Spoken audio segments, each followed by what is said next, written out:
Hello and welcome in Go Global Eastern Europe podcast and my today's guest Katarzyna Richter. I will say Kasia because I know that easier to for many our friends for other countries to spell this name that way. And yeah, as we know, it's more natural to welcome Katarzyna as Kasia. So welcome Kasia, and if can introduce yourself in few words, a little bit of your backstory. Thank you so much, Tomek. Thank you for the warm welcome. My name is Kasia Richter, and I am psychologist, actually cross-cultural psychologist, with the experience of living abroad, primarily in Middle Eastern countries, in the Gulf, Arabian Gulf countries for 10 years. And currently, I'm running my own company, Deal with Culture, and I'm based in London. Okay, great. So yeah, we have many times, many opportunities to meet with Kasia, and she was also speaker at my conference about remote work. But today we want to focus on topic about this cultural difference and how to deal with this, the name of your company. Because in the previous talk, I found that many times my guests mentioned this. Okay, because in Ukraine we have this mentality, for example, in relationship with press, or maybe in Hungary it works that way, or we compare like Polish mentality with Silicon Valley entrepreneurs. So I would be happy to ask you a few questions about this. So maybe start. How do you think how important is cultural difference, and in this world when I think many many people are in this American culture, they're watching Netflix and everything. Maybe it's my misconception. Maybe I'm living the bubble, but how important is cultural difference in today's world, especially in this business in B2B relationships? Cultural differences are becoming more and more important because our world is becoming even more globalized than it was 20 years ago. During that period, we've seen tremendous expansion, a lot of changes in the international scene. In terms of globalization, of migration, of people changing countries, moving, and basically cultures clashing. So imagine people doing business in different parts. They have to deal with, they have to communicate with people from different cultures. And yes, normally when we function, we, let's say we come from Poland or we come from US or from Hungary, and we just assume that everyone thinks the same way. And this is the biggest problem. And this is where cross-cultural psychology or communication comes in, helping to understand that actually people differ. And what is most important in communication and in business is understanding, really communicating by understanding our values, understanding the way we were brought up. Culture is like wiring of our brain. It's like having a certain software. So imagine computers with different softwares and try to make them work and collaborate together and make business together, right? So it's the same with people. And the moment we are open to just learn about it, to accept the fact that yes, we are different, we perceive certain things in a different way, we are used to doing things in a different way, and as long as we're willing to learn and adjust, then there is a room for improving the communication and collaboration and doing better business.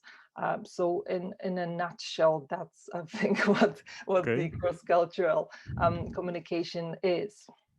So what could be the first step if we are not sure if we are on the same page with person from different country that we communicate somehow, but we are not sure if that person getting this or if we are getting this right. There are many ways of doing it, and it would depend on the context, on whether we are somewhere, just on holiday, or are we trying to do business, right? Because that will really determine how deep into the culture we really have to go. Culture is like we have the analogy of the iceberg, right? And majority of the iceberg, as we know, like 80% of it is actually not visible, is under the water. And the only tip that is visible, it's maybe 10 or 20%.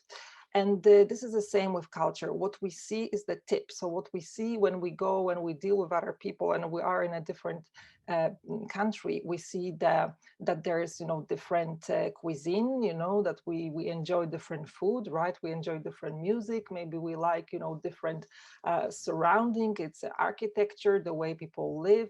But this is only 10%.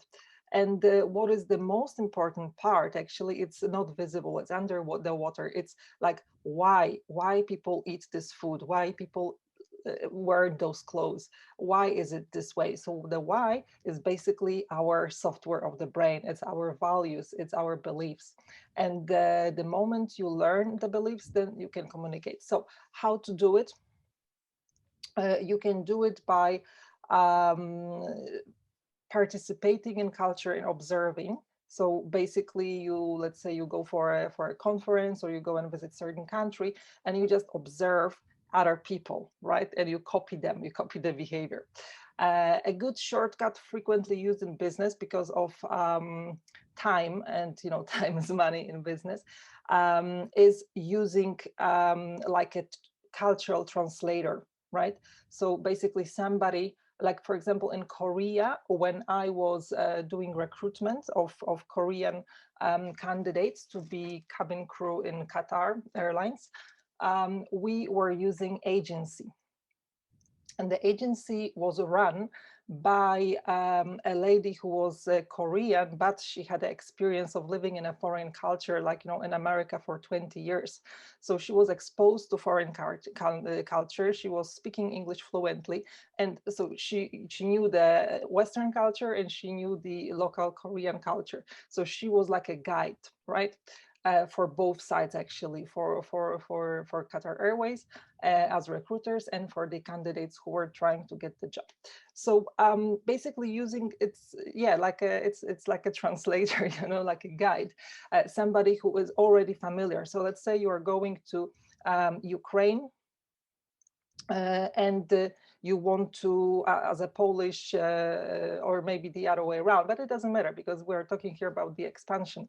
So I'm sure all those things are there. You're going to Ukraine and you're trying to set up the company, right? So the fastest way to learn is to find another Polish person who's been living there and like ask him, how was his experience? How was he dealing with opening up the company, finding the property, employing people and everything, right?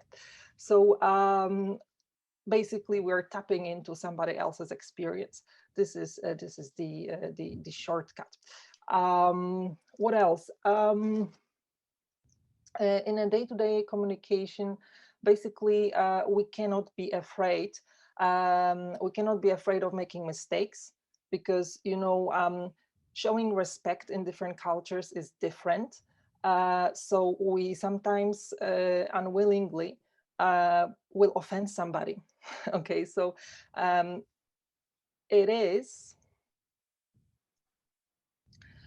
So as we can unwillingly offend somebody, we need to be humble enough. We need to be willing to admit that, okay, I've made a mistake, I'm sorry, and willing to learn, being open to experience, saying like, for example, you've offended somebody.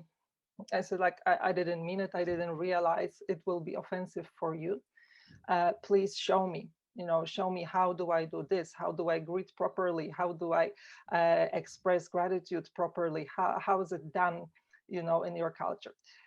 And another thing in the global world that we cannot forget is the fact that we are from Poland, and there are stereotypes, right? And frequently stereotypes are that, oh, you're from Poland, so like, you're drinking a lot, or another thing. It will depend on what this person experienced or was told, but it doesn't have to be true.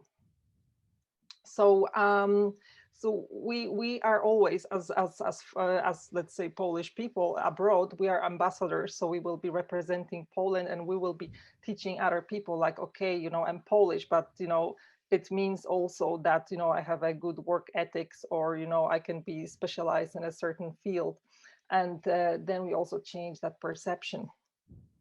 So the point I'm trying to make is that we cannot assume that, for example, okay, we are in Germany, so everything will be done properly and with precision, and everybody will be like this. It is simply not true. So we cannot generalize. We always have to be willing to learn. And so always asking and trying to learn and knowing the person, because you see, just because we are coming from certain country, we have certain background and certain values, but then, just like myself, just like yourself, we've been traveling, we've been exposed to different places, and we've learned certain things. So we are not really typically Polish. And the same thing comes with people from Ukraine, or maybe Hungary or Belarus, or any other place. If they were exposed to other cultures, if they've learned something, they will be slightly different sometimes. So really, it all comes down to being aware that the culture will determine the way we think and act, but also getting to know the person as they are. What type of experience did they have? What did influence their way of thinking? So yeah, that's what I can Mhm. say, I guess. Yeah, I think it's interesting from my perspective, from this cultural background, that when I was younger, before travel, before I lived in Thailand, in Colombia, in London, a few weeks also, I was thinking that easy, it's super easy to move somewhere and to have different personality, to immerse in different country. And longer I live and longer I meet people, I see even someone that's super international, it's slightly easier to communicate with people with the same background from the same country. Like many people in from Poland, they live in Thailand, like for example, 20 years, and they still hang out mostly with Polish people. And they're not so like, closed minded that, oh my God, I need to eat schabowe and nothing else, every Sunday.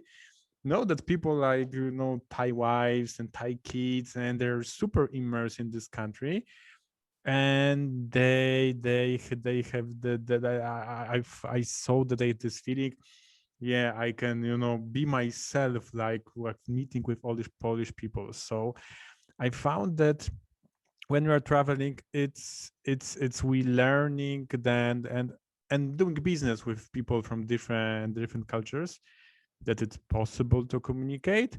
I have this feeling that I will find what is good or not, and I will feel this, and I will tweak this somehow. That I will improvise somehow. I have this confidence now, even I don't know culture at all. Mm. But on the other hand, I feeling, yeah, it's so deep inside us, and even we're thinking, yeah, I'm watching Netflix, and it's Polish culture is boring and old, and I'm so open-minded. It's still something in us that it's our software is so deep sometimes that it's hard to realize, but it's something. It How is do you feel something. with your bigger experience than mine living abroad? You see it, you've noticed it yourself. Our values are so deeply rooted in us, are so deeply wired in our brain, because it's like with the conscious and subconscious brain. You might say that our beliefs are wired in the subconscious brain. So we believe in something, even though we don't even think, we don't even question it, and we don't even reflect on it. It's just is what it is. For example, and this is how stereotypes are, and this is how the racism and xenophobia and all those hatred towards other nations are, we don't even know. We were just, if we were, let's say, brought up in a house that, hated certain nationality, we heard it from our grandparents, we heard it from our parents. So as children, we just believe it's true. We don't question it. And then as adults, we just go back to the to what we've learned before. And it's obvious for us, like, yeah, like this nationality, they are just bad people, full stop. And we never question it. It can be changed, but it requires, like, conscious effort. It would, you have to really be willing to maybe venture out in the world and go and experience, and then make up your own belief. But majority of the people don't do it. People, by default, they are cognitively lazy. They are trying, because our brains are just constructed this way, we're trying to preserve energy for survival. So we don't really think, like, oh, are the Jews or are the Korean or are the Russians really so bad, or why is it? Maybe it's because of that. Maybe it's like, no, it's like, okay, I heard the Russians are bad. And when you are working, when you are, let's say, in business, or you are in recruitment, or you are taking decisions, those things you have in your mind, those beliefs that are so hardwired, they will affect your decisions. Yeah. So frequently, that's why a lot of people, and sometimes it's not even about the culture. It's, for example, people who've been studying a lot because, some, there was like even a trend or a fashion, maybe around 10 years ago, everybody in Poland were doing PhD because they just wanted, everybody else was doing it. So a lot of people were not even thinking about it. And now the older people with the PhD, they face the problem on the job market, or of not being able to get a job because of this, unconscious bias of the recruiters, or the employers, saying, like, oh, the person is too smart, or you're just overqualified. So what happened? The people with PhD had to hide the fact that they have a PhD in order to get a job. So it works exactly the same with culture, right? People not getting the job because they come from certain country, and if the person in charge of the recruitment has this unconscious bias about certain nationalities, saying, like, oh, this nationality are lazy, I'm never gonna give him a job, or those guys are always stealing, forget it. So it's just, sometimes it is true, but not not always. Okay. Yeah, so I want to ask you also on this case, what could be interesting, because I have, well, a few of my friends, they moved to Dubai, and I was surprised because they're doing super well. They're Forbes 25, 125, and they can go anywhere. And they moved to Dubai to expand their marketing agency. So I'm interested from this case, maybe not to reach in actively, but to see that there are money there, and I have this opportunity to fly one time with intersection in Qatar.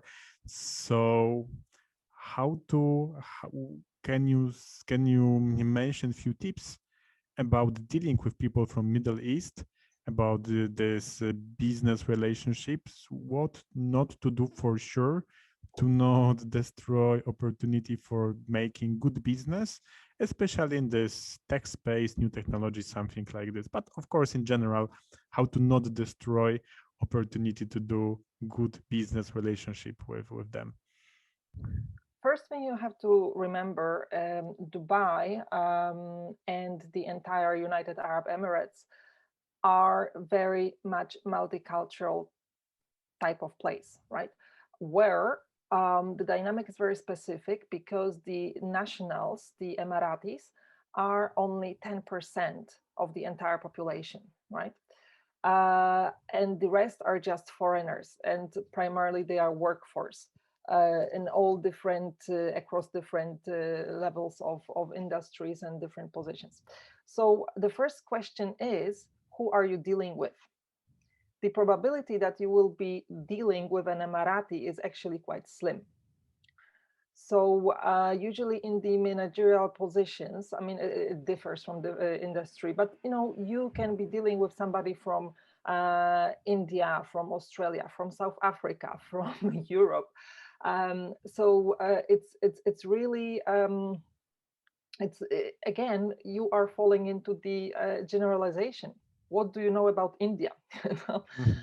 um, so again, if you ask me for the shortcut, the fastest way, find somebody else, like maybe from Poland, maybe from Europe, who has already done those steps, and ask him about their experience, and like, what what surprised them, what would they advise you, etc. Another thing that you've asked is what to watch out for, how to build trust. Um, Arabic cultures, it's all about building relationships much more than in Poland. So and also the time perception is very much different. You show somebody respect by giving him your time. So really dedicating time to going and sitting and drinking tea and having lunch and having more tea, just dedicate a lot Okay. of time for drinking tea. One of my favorite things that when I was teaching the cross-cultural communication at universities, I was always giving this example. When Jacques Cartier, the jeweler from Paris, was expanding his business in beginning of 19th century, he was going and buying pearls from Bahrain, Kingdom of Bahrain, because they are famous for pearl diving and getting pearls. So I went to the museum in Bahrain to find more about it, and I found their beautiful picture. And they have the Bin Matar house, which is a house of one of the pearl merchants' family, and now it's the museum. So there's a big picture of, like, Jacques Cartier sitting, actually, yeah, sitting on the floor, on the carpet, sipping tea with the local merchants. So he was doing it the same way, and today is exactly the same way. Maybe you will not be so super traditional sitting on the floor. However, it can happen. You have to be ready for that, to sit on the floor and maybe eat with your hands, which is not typical in Poland, right? But it all comes down to showing respect and giving time to another person, being interested in him, in the family. It can get very tricky, and I think it's a quite universal tip for doing business in the Middle East, whether you will be dealing with somebody from Arabic culture or Southeast Asian culture. This is the common thing. Um, when you ask about the family, you never ask about somebody's wife, because it can signify sexual interest, and it's obviously a big no-no. But you ask, like, how is your family? How are your children? Is everybody well? Are they in good health? How are you doing? So, nice general topics. And another thing would be never ever criticize somebody publicly, because it means loss of face. And this is very also important in Asian cultures. Mhm.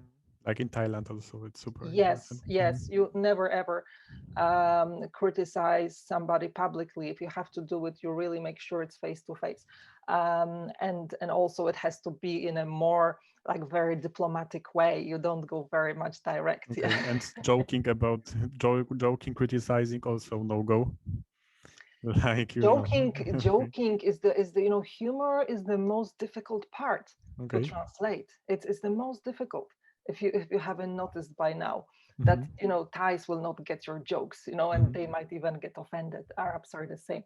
So it's really, I mean, I would be very, very careful with Okay. jokes when you just learn and meet someone, and get to know them. So just stay away from jokes, or maybe listen and see what type of sense of humor they have.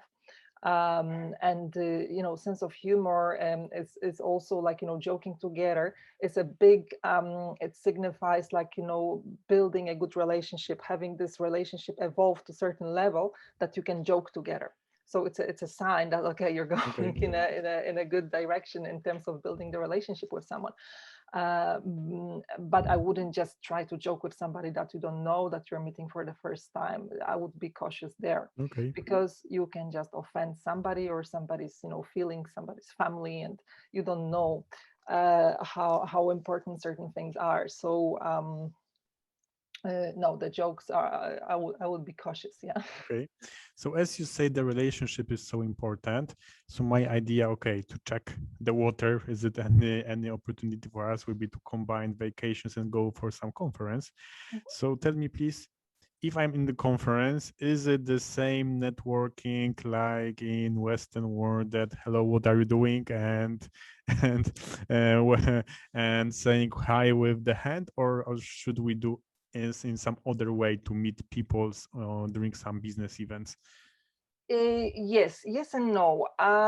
If actually it's a little bit more difficult when you go just by yourself, and if you don't have any previous network, any Okay. previous relationship built there.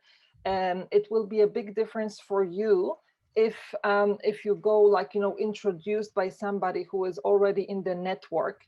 Your position, the leverage will be much more, rather than just you going totally by yourself and not knowing anyone and introducing.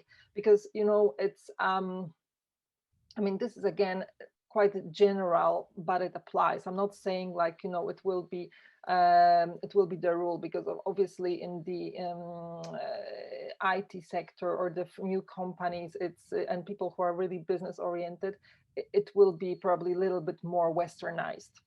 However, we're talking about Middle East, and the general rules apply there. If you are going on a conference with somebody, or being introduced by somebody, and you are then automatically related to that person, so choose the person well, and then your introduction has much stronger impact. But yes, obviously, you maybe the physical contact would be different.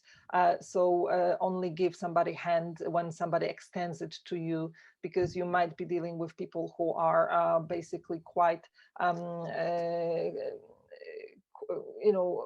quite orthodox in their religion, and the extremes, and Muslims, they will not, the extreme orthodox, they will not shake hands, like, across different genders.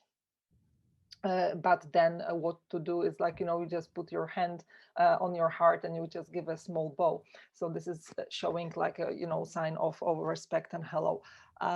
So just observe how people are. If there's somebody who just gives you the hand, of course you will shake the hand. um, uh, but uh, but yeah, just immerse and observe first, rather than Okay. just trying to impose something that you already know from your culture, just because you know it, and you assume this is the right behavior. It will not always be right behavior in all environments, right? So I So think it's I think it's a great summary for the general rule how to deal with this kind of work, because even if you want to hire someone, it will be also great to have one person that is in our culture a little bit we can communicate and also came from this culture. So I think it's like good rule for all of these topics. I think in business, it's really the fastest way of avoiding mistakes and getting things right, or as right as it's possible at that time. And you will always find people who are immersed in the culture, who are living there, who really know what is the situation, and it makes a lot of sense. You can just do it on your own trial error, obviously. However, certain errors cannot be evoked, and especially in the case of Middle East, do not forget that you're dealing with the culture of honor.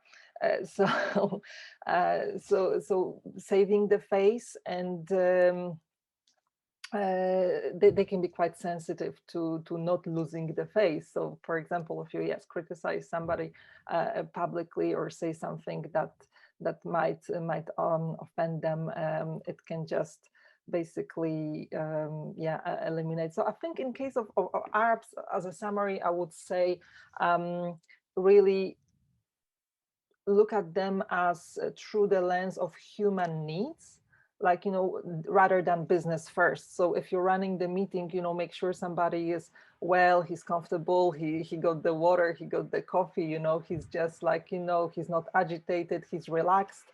Do not ignore them, do not ignore their basic human needs, right?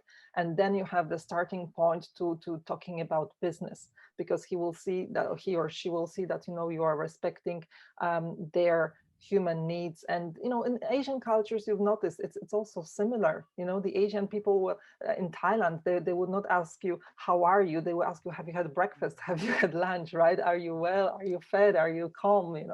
So that's what it is. And that's the beauty of Mhm. cultures, and I think we should really learn from them. Great, great. Thank you so much. I think it's a great introduction to understand this topic better. And where can our listeners find more about you and how they can contact if they want your help to get into this other cultures? If you need to get help with dealing with the culture, you go to www.dealwithculture.com. And my Okay. name is Katarzyna Richter. So you can find me on LinkedIn as well.